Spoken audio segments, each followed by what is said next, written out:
अपने खून को काफी दमदार साबित करने के चक्कर में अगले ने अपने खून को मिलावटी खून साबित कर दिया। और भाई मिलावटी खून है, खून में अगर मिलावट हो तो वो फिर क्या ही होगा खून। हम ऐसे देश में रह रहे हैं जिस देश का प्रधानमंत्री मिलावटी खून वाला है, उसी का बयान है। ये 4 ट्वीट हैं, चारों अगले के खुद के बयान है। ANI का सोर्स है और मोहम्मद जुबैर ऑल्ट न्यूज से भी आप कंफर्म कर सकते हैं। 2014 में इसी व्यक्ति ने कहा था कि डेमोक्रेसी मेरे ब्लड में है। फिर उन्होंने कुछ दिन बाद कहा, कुछ समय बाद अगली बार कहा कि सेकुलरिज्म मेरा ब्लड में है भाई बहनों। फिर उसके बाद अपने खून पर टिप्पणी करते हुए इसने कहा, अगले आदमी ने, कि भाई बहनों कॉमर्स मेरे खून में है। और अब इन्होंने कह दिया कि भैया सिंदूर मेरी नसों में दौड़ रहा है। और भैया सिर्फ दोस्तों सिंदूर नहीं, गरम सिंदूर दौड़ रहा है। बड़ी अजीबोगरीब बात है, जो आदमी किसी का सिंदूर नहीं बन पाया, उसकी नसों में गरम गरम सिंदूर दौड़ रहा है। भाई ये इस देश का प्रधानमंत्री है, कभी कहता है मैं बायोलॉजिकल नहीं हूं, मतलब ये पैदा नहीं हुए हैं, इनको केमिकल लोचे से बनाया गया। अब ये कह रहे हैं कि मेरे खून, भाई तो खून है ही नहीं। खून वाला आदमी ऐसे आड़े टेढ़े बयान थोड़े न देता है भाई। मिलावटी खून वाला कहाँ ही इंसान सही होगा जिसके खून में इतनी मिलावट है। आप सोचिए, कुछ बयान के तो सबूत भी है मेरे पास, अपने ही खून पर टिप्पणी कर रहे हैं, कभी कुछ कभी कुछ। मेरी ये इंप्रेशन है, क्योंकि बीइंग ए गुजराती, मेरे ब्लड में कॉमर्स है, मेरे ब्लड में मनी होता है, और इसलिए मुझे इन चीजों को समझना बहुत स्वाभाविक होता है। मोदी की नसों में लहू नहीं, गरम सिंदूर बह रहा है। देख लिया, सुन लिया, बेशर्मी की इंतहा। भाई इनकी नसों में खून नहीं दौड़ रहा, पाउडर दौड़ रहा है जो खाने के लायक नहीं होता है। महिलाएं, औरतें जो हैं अपने सुहाग के निशानी के तौर पर लगाती हैं। इस आदमी ने उसको खा लिया है और यह आदमी कह रहा है कि भाई मेरी नसों में खून नहीं है, गरम गरम वो पाउडर दौड़ रहा है। अजीबोगरीब किस्म का ये प्राणी है भाई। इसकी बातें समझ से परे है, लेकिन ट्रेंड में है, क्योंकि ऐसे बयान सिर्फ यही दे सकते हैं और कोई नहीं दे सकता। प्रधानमंत्री किस बेशर्मी पे उतर सकते हैं आज दुनिया ने देख लिया है। जो पार्टी, जिनके लोग ये कह रहे थे कि सेना पर, आतंकी हमले पर, अपनों की शहादत पर, सेना के एक्शन पर हमें राजनीति नहीं करनी है, वही आदमी शुरू हो गया और बेशर्मी की इंतहा को पार करते हुए पूरी बेगैरती से अब भीख मांगना शुरू कर चुका है। अब ऑपरेशन सिंदूर पर राजनीति करते हुए अगले ने तो यही कह दिया कि सिंदूर तो मेरे ही अंदर बह रहा है, और अब पूरा का पूरा क्रेडिट खुद खा रहा है। जैसे सेना ने कुछ नहीं किया, जो कुछ किया मोदी ने खुद हाथ में हथियार लेकर किया है। और मोदी की हिम्मत यहीं से देखी जा सकती है कि 3 दिन में सीज फायर करके बिल में वापस चले गए। जो सवाल कर रहा है उनको जेल में बंद कर रहे हैं, चैनलों को बंद कर रहे हैं, ट्विटर बैन कर रहे हैं। अब इस बेशर्मी का ये वीडियो देख लीजिए, जो भारत पर हुए आतंकी हमले और हमारे देश के शहीदों पर यह ड्रामा शुरू हो चुका है। पाकिस्तान एक बात भूल गया, अब मां भारती का सेवक मोदी यहां सीना तान कर खड़ा है।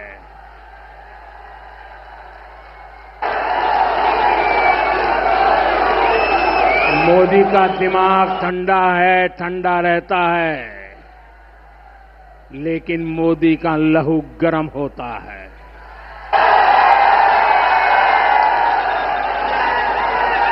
और अब तो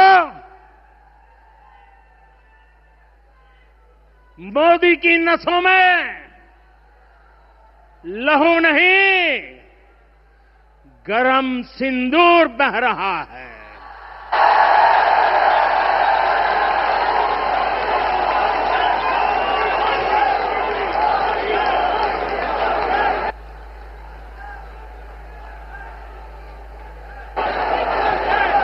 अब भारत ने दो टूक साफ कर दिया है। हर आतंकी हमले की पाकिस्तान को भारी कीमत चुकानी पड़ेगी और ये कीमत पाकिस्तान की सेना चुकाएगी, पाकिस्तान की अर्थव्यवस्था चुकाएगी। साथियों, जब मैं दिल्ली से यहां आया तो बीकानेर के नाल एयरपोर्ट पर उतरा। पाकिस्तान ने इस एयरबेस को भी निशाना बनाने की कोशिश की थी, लेकिन वो इस एयरबेस को रत्ती भर भी नुकसान नहीं पहुंचा पाया। और वहीं यहां से कुछ ही दूर सीमा पार पाकिस्तान का रहीम यार खान एयरबेस है। पता नहीं आगे कब खुलेगा। आईसीयू में पड़ा है। भारत की सेना के अचूक प्रहार ने इस एयरबेस को तहस नहस कर दिया है। प्रधानमंत्री मोदी के इस बकवास और घटिया तरीन तर्कहीन जैसे बयान के बाद अब सबने बढ़िया ऑपरेशन सुहागराज शुरू कर दिया। भाई राजकुमार भाटी ने तो जो कहा है बड़ा मजेदार है। इसी तरह से अब मोदी के बयान का मजाक उड़ना शुरू हो चुका है। राजकुमार भाटी जी बोलिए, आपकी बारी, बोलिए। धर्म मूर्ति, धर्मावतार, नॉन बायोलॉजिकल अवतार, जुमला विशेषज्ञ माननीय नरेंद्र मोदी जी ने एक और नया जुमला इस देश को दे दिया है कि मेरे अंदर खून नहीं बह रहा, सिंदूर बह रहा है। अभी साजिया जी कह रही थी हमारा खून खोल रहा है। ये तो डायलॉग चेंज हो जाना चाहिए। अब आपसे कहे करो हमारा सिंदूर खोल रहा है। ये जो माननीय मोदी जी बोलते समय ये भी नहीं देखते कि आपका कितना मजाक उड़ाएगा, कितनी हंसी उड़ाई जाएगी, कुछ भी बोल देते हैं। तो अब इनके अंदर सिंदूर दौड़ रहा है। और मैं रागिनी नायक जी आपको ये सलाह देना चाहूंगा कि हम और आप इनका मुकाबला नहीं कर सकते। हमारे और आपके अंदर खून दौड़ रहा है, इनके अंदर सिंदूर दौड़ रहा है। दूसरी बात, आप सवाल उठा रही हैं कि कांग्रेस और विपक्षी पार्टियों से क्यों सांसद चुन के भेजे गए हैं। अब इनकी पार्टी में तो ट्रोलिंग के विशेषज्ञ हैं।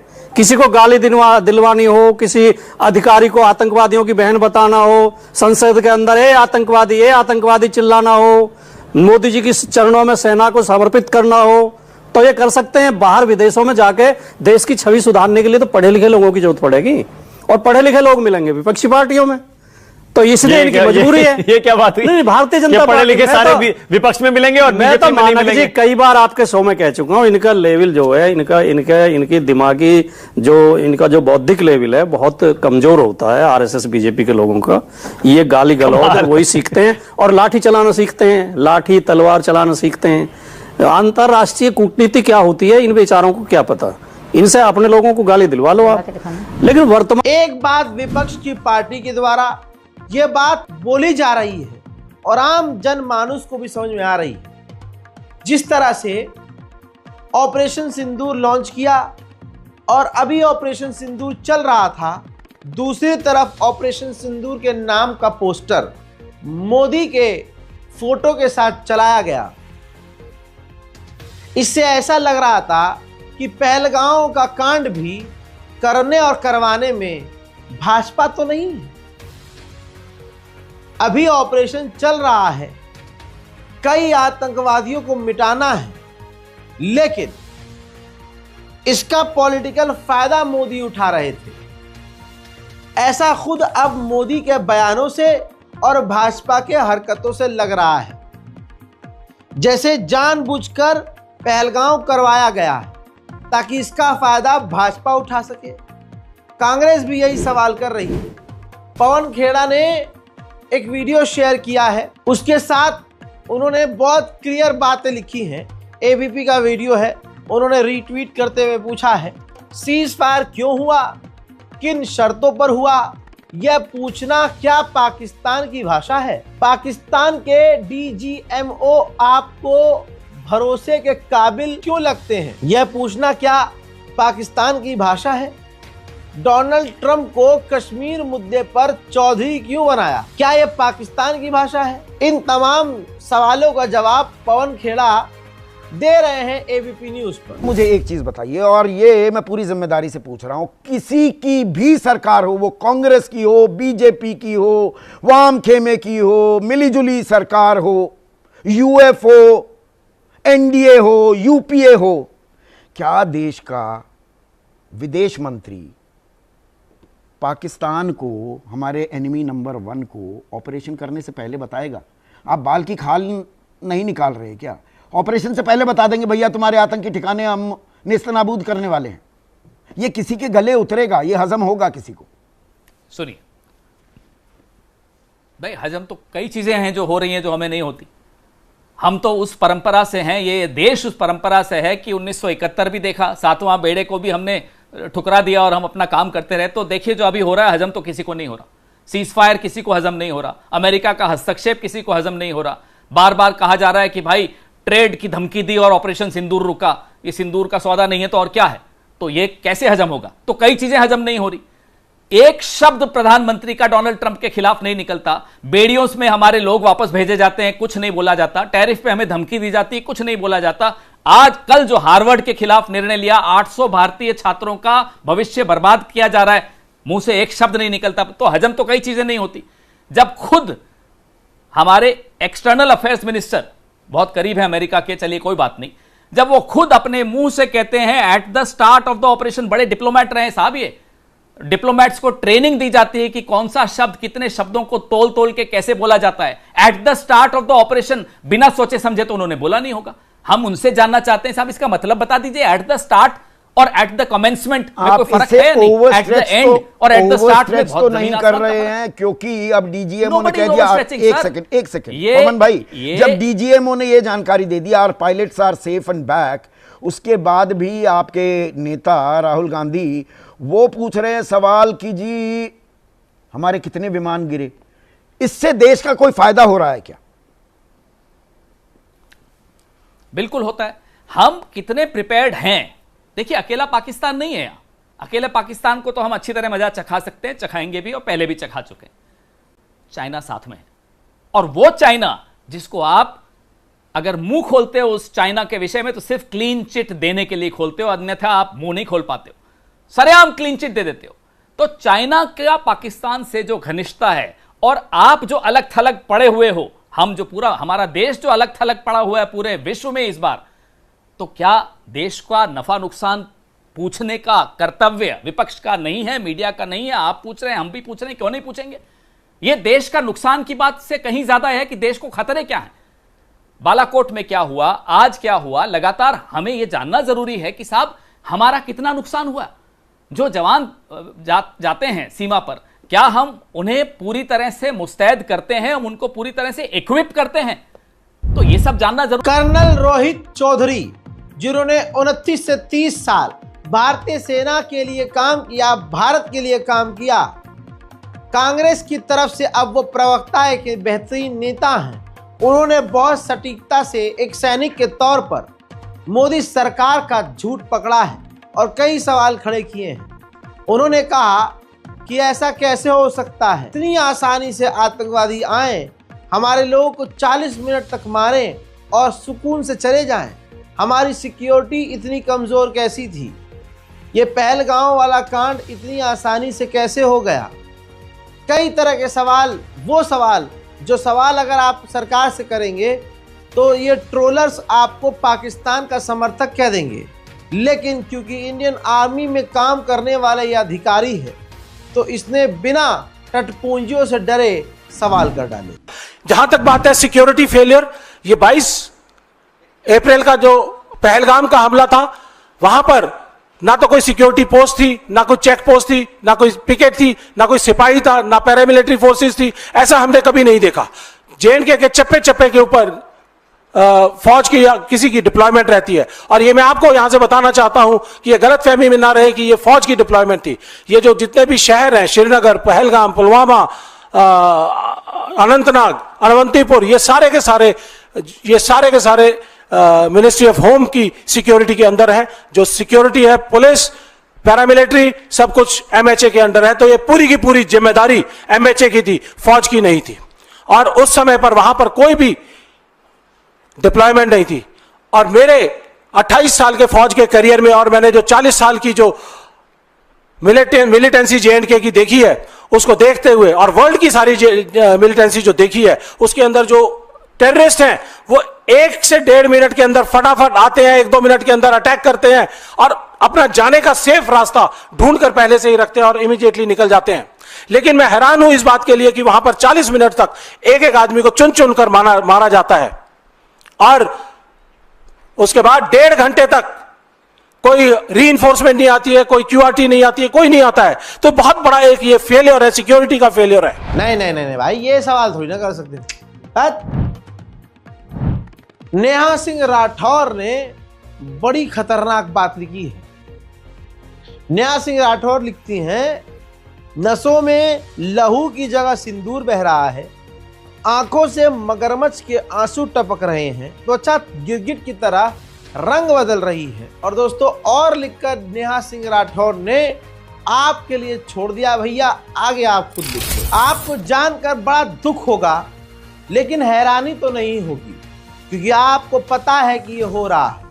आज जो देशभक्ति की बात कर रहे हैं, यहाँ पर सिंदूर है और वहाँ पर सिंदूर है और हम ऐसे हम वैसे, हजरात, ये देश के सबसे बड़े वो गद्दार हैं जिन्होंने देशभक्ति का चोला पहना है। ये खुद सरकार कितनी इस देश के लिए खतरनाक है, और इसकी देशभक्ति की औकात ये है कि विंग कमांडर जो हमारे ऑपरेशन सिंदूर में भी थी, तस्वीर आपके सामने है, रिपोर्ट आपके सामने है, हर जगह ये खबर आ चुकी है। जो विंग कमांडर निकिता पांडे हैं, जो हमारे देश के कई मेन ऑपरेशन में शामिल थी, गवर्नमेंट ने, इस मोदी सरकार ने उनको पद से हटाया।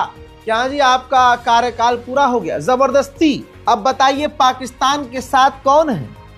बहरहाल शॉर्ट में रिपोर्ट ये है कि हमारे देश की विंग कमांडर को इसके बाद सरकार के खिलाफ कोर्ट जाना पड़ा। जब सुप्रीम कोर्ट पहुंची है तो सुप्रीम कोर्ट में साबित हुआ है कि देश की गद्दार कौन है, सरकार है या विंग कमांडर है। बताना चाहूंगा कि विंग कमांडर की इस सुप्रीम कोर्ट की लड़ाई में जीत हुई है, सरकार को फटकार पड़ी है, और सवाल किया है मोदी सरकार से सुप्रीम कोर्ट ने कि किस आधार पर आप इन्हें फ्री कर रहे थे, जबरदस्ती इनको आपने घर बिठा दिया था। जवाब देना पड़ेगा। मोदी इस देश के सबसे बड़े झूठे लोगों में शामिल हो गए। मोदी के बारे में अब हर आदमी जानता है कि अगला इंसान क्या है। सब थक चुके हैं। आप बेगैरती की इंतहा देखिए। कह रहे हैं कि मोदी का दिमाग ठंडा और खून गर्म है। अबे भाई, सिंदूर गर्म है वो बोलो ना यार, सिंदूर गर्म है तुम्हारा, तुम्हारे अंदर खून तो है ही नहीं। लेकिन सच में दोस्तों, मोदी कितने डरपोक है। इस 56 इंच के मिट्टी के शेर की असलियत ये है, डोनाल्ड ट्रंप ने मोदी सरकार को कई बार लताड़ लगाई है, अपने दोस्त को दोस्त बोलकर नंगा किया है। एक बार फिर से टीम कुक, यानी जो एप्पल बनाने वाले एप्पल के मालिक हैं, उनको धमकाया है कि भारत में या कहीं और अगर आपने एप्पल बनाया, आईफोन बनाया, तो आपको 25% जो है टैरिफ देना पड़ेगा, हम आप पर टैक्स बढ़ाएंगे। जहां भारत का इतिहास बड़ा सुनहरा होने वाला था कि पूरी दुनिया के आईफोन भारत में बनते, भारत से डोनाल्ड ट्रंप की इतनी दुश्मनी है कि उसने भारत के खिलाफ कदम उठाया और कह दिया कि नहीं, एप्पल भारत के अंदर अपने प्रोडक्ट नहीं बनाए वरना हालात खराब कर दिए जाएंगे तुम्हारे। अब वो हिंदू कहां गए जो कल तक ट्रंप की पूजा कर रहे थे? अब वो हिंदुओं से सवाल करो, अरे तुम तो आरती उतार रहे थे, कहां गए? तुम तो डोनाल्ड ट्रंप को अपना बाप, माई बाप समझे हुए थे, डोनाल्ड ट्रंप की शर्मगाह चाटने में लगे हुए थे, कहां गए अब तुम? दोस्तों, ये देख लीजिए हिंदुओं की असलियत, जिन्होंने अपने धर्म का किस तरह से मजाक उड़ाया है। आज इनको दिन में तारे नजर आ रहे हैं और इनके पास जवाब कुछ नहीं है। यही होता है जब आप किसी को भी अपना बाप इसलिए बना लेते हैं क्योंकि वो मुसलमान के खिलाफ। लेकिन इस सब में सबसे बुरा हाल उन्हीं का होता है जो अमेरिका को अपना बाप मानता है। मोदी को जिताने के लिए, वोट हासिल करने के लिए जो ऑपरेशन सिंदूर किया गया, उसने भारत का अपमान इतना पूरी दुनिया में करवाया जितना कहीं नहीं हुआ। भारतीय आर्मी ने जो किया सो किया और इंडियन आर्मी पर किसी का कोई सवाल नहीं। सब कह रहे हैं कि आर्मी ने बेहतरीन काम किया, लेकिन दोस्तों जो मोदी सरकार ने किया, आरएसएस ने किया और खासकर गोदी मीडिया ने किया, इन लोगों ने देश का अपमान करवाया। गोदी मीडिया ने जितनी खबरें चलाई, फ्रांस के एक न्यूज चैनल ने स्पेशल अलग ही एक प्रोग्राम किया जिस पर यह दिखाया गया कि भारत का गोदी मीडिया कितना फेक है। उन्होंने पहलगांव के इस मामले पर, ऑपरेशन सिंदूर पर सब कुछ झूठ दिखाया। आर्टिफिशियल इंटेलिजेंस से लैस नकली फोटोज के साथ भारत के गोदी मीडिया ने तथाकथित पत्रकारिता करके भारत का अपमान किया। देखिए पूरी दुनिया हंस रही है। Hold here, images generated by AI also spreading, claim to show real life victims of this tragedy. There are some discrepancies in this picture that did kind of set some alarm bells ringing off for me. I know it is difficult to see with the resolution of the screen, but there was some proportions in the body parts. The nostrils are very uneven and wonky. The proportions of the people walking in the background. AI detection tools, and every single one, the result was the same, that this is very much, both of these photos are AI generated. We're using AI was the Meta AI logo in the corner. I know it is difficult to see there. AI images. These ones slightly more disturbing. But this pair of photos has also been pretty regular on the internet as well that I could find relating to this attack, this tragedy. And these are more evidently AI. We can see the artificial, the waxy-like quality of the skin. But I did put these through a detection tool as well, and they were 100% AI generated. Bhajpa नेताओं का आप बौखलाहटपन देख रहे हैं। भाजपा के नेता, प्रवक्ता चीख रहे हैं। उनको लगता है कि हम झूठ को चीख कर बोलेंगे तो हम सच्चे कहलाएंगे। भाटी साहब ने भाजपा वालों की घाटी बना दी। जो खानदानी रईस हैं वो मिजाज रखते हैं नरम अपना। तुम्हारा लहजा बता रहा है तुम्हारी दौलत नहीं है।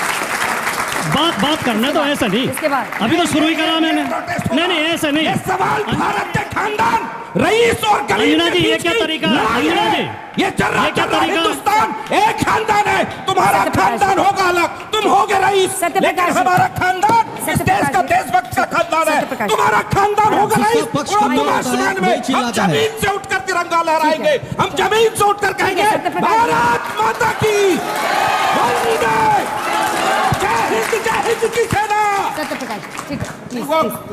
जिसका झूठ होता है ना वही चिल्लाता है। आपसे निवेदन करूंगा मैं, आपके किसी के पास ना हो, वैसे तो अब नेट पे भी उपलब्ध हैं, आप मनोविज्ञान की किताब पढ़ना। मनोविज्ञान कहता है कि जो सवाल यह है कि मोदी जी को क्या शर्म आती है। सवाल यह है कि मोदी जी के दिमाग में कैसे घुसकर यह देखा जाए कि अगले में बेशर्मी का लेवल कितना है। जो भारतीय जनता पार्टी बेटी बचाओ बेटी पढ़ाओ का नारा देती है, उससे बेटी कौन बचाए। इस व्यक्ति को पहचानिए जो हिंदुत्व का एजेंडा चलाता है, हिंदुओं का नेता है, भारत में हिंदू राष्ट्र बनाने की बात कर रहा है और हिंदू संगठन को बढ़ाता है।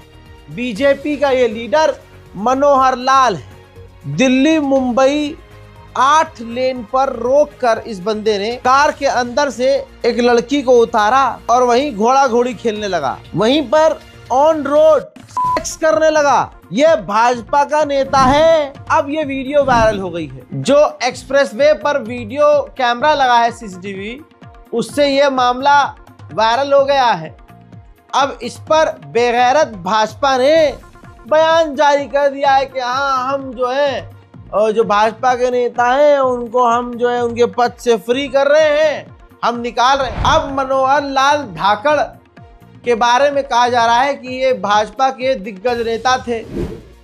तस्वीर जरा देखिए, अधेड़ उम्र का आदमी, इसके अंदर इतनी आग कि बीच सड़क पर, ये पता नहीं कहां से, मतलब शादीशुदा ही आदमी होगा, पत्नी के साथ तो सड़क पे नहीं कर रहा होगा ये। तो आप भाजपा का ये चरित्र देखो कि एक तो अपनी पत्नी के साथ धोखा, उसके बाद एक लड़की साथ लेकर चल रहे हैं और बीच रोड पर उनके साथ वो ये कर रहे हैं ऑन रोड। लड़की की भी हिम्मत भाई आसमान पर, और इस बुढ़े को देखो सुबह शाम दिन रात शायद जो है ये वायग्रा ही खाए रहते हैं। ये औकात है इस भाजपा की और इन भाजपा नेताओं की। बहरहाल अब भाजपा बचा नहीं पा रही है क्योंकि कैमरे का वीडियो पूरी दुनिया में वायरल हो गया है। तो अब भाजपा ईमानदार बन गई है और सख्त बयान दे रही है कि नहीं, हम इनको अपनी पार्टी से निकाल रहे हैं। अब तुम्हारी पार्टी की यही असलियत है। अभी 2 दिन पहले का ये बुढ़ा आपको याद होगा, जो कि भाजपा के नेता ये भी है। फोटो लगा रहा हूं, आगे वीडियो लगाना सही नहीं है। उत्तर प्रदेश के नेता हैं जिन्होंने बिहार में कांड किया और इस बंदे का कई वीडियो पहले भी वायरल हो चुका है। जो बार डांसर्स के सीनों पर, प्राइवेट पार्ट पर हाथ लगाकर ये अय्याश बुढ़ा भाजपा का नाचता रहता है। ऐसे ही इस हफ्ते में ये 2 मामले हो चुके हैं। बिकी हुई औरत रूबिका, मोदी की प्रवक्ता जिसने पत्रकारिता का चोला पहना है, उसका घटियापन का स्तर दिन प्रतिदिन गिरता जा रहा है। कांग्रेस के प्रवक्ता के मुंह पर आकर उंगली कर रही है और कह रही है कि डरो मत, इस तरह की बातें करके अपनी औकात। रूबिका, बिकी हुई ये औरत, नजिस और गलीज किस्म की औरत, इस तरह से विपक्ष के लोगों को भड़काती है क्योंकि उसके पास जवाब नहीं होता। गोदी मीडिया के एंकर चाहते ही नहीं ही कि मोदी सरकार से सवाल किया जाए, और जब सवाल किया जाता है तो अपनी औकात पर इस तरह से आते हैं। अभी सुनिए ना, अभी बोला है मैंने। आप बोलने नहीं दीजिएगा क्या? हमें 40 सेकंड का समय दीजिए, हम क्वेश्चन भाजपा से पूछना चाह रहे हैं। आप क्यों परेशान हो रही हैं? रूबिका जी, इनको 1 मिनट तो हम भी खड़े हो जाएंगे, दीजिए इनको पूरी तरह से। नहीं अपना समय दे। नहीं, रुकिए एक सेकंड, ऐसे नहीं। आप मेरी बात सुनिए, मेरी बात सुनिए। नहीं, ऐसे नहीं, ऐसे नहीं। ये पीआर रेस्टोरेंट प्रधानमंत्री कर रहे हैं और आप यहाँ सर सुनिए, बदतमीजी नहीं। नहीं, आप बदतमीजी कर रहे हैं। आप बदतमीजी कर रही हैं। आप अपने सीट पर बैठिए, आप अपने सीट पर बैठिए। नहीं, आपसे रिक्वेस्ट है, आप सीट पर बैठिए, आप अपने सीट पर बैठिए। मैं डर नहीं रहा हूँ, यहाँ डरने वाले नहीं है, लेकिन आप ये बदतमीजी है आपकी। यहाँ आकर के आप क्या कर रही हैं? आप अपने सीट पर बैठिए। मैं क्यों डरूं भाई आपसे? चूंकि दूर से आपको सुनाई नहीं दे रहा है, आपको कुछ नहीं होगा। बैठिए इधर, बैठिए। अरे देवी, अभी भी वक्त है दोस्तों, संभल जाओ, अपना देश बचा लो। अरविंद केजरीवाल जब तक दिल्ली में था, चाहे जैसा भी था वो, लेकिन उसके कार्यकाल में जब दिल्ली में बारिश होती थी, तूफान आता था, बत्ती नहीं जाती थी, ये तो जानते ही हैं। लेकिन जब से ये विकासशील पार्टी आई है, अब जरा सी हवा तेज चलती है तो दिल्ली के लोग बताते हैं बिजली काट ली जाती है। प्राइवेट स्कूलों की फीस डबल कर दी गई है। घरों के अंदर अब पानी नहीं आ रहा है, टैंकर आ रहे हैं, लोग लाइन में लगे हैं। इतना विकास कर दिया मोदी सरकार ने दिल्ली का कि दिल्ली को लोग धन्यवाद अदा कर रहे हैं।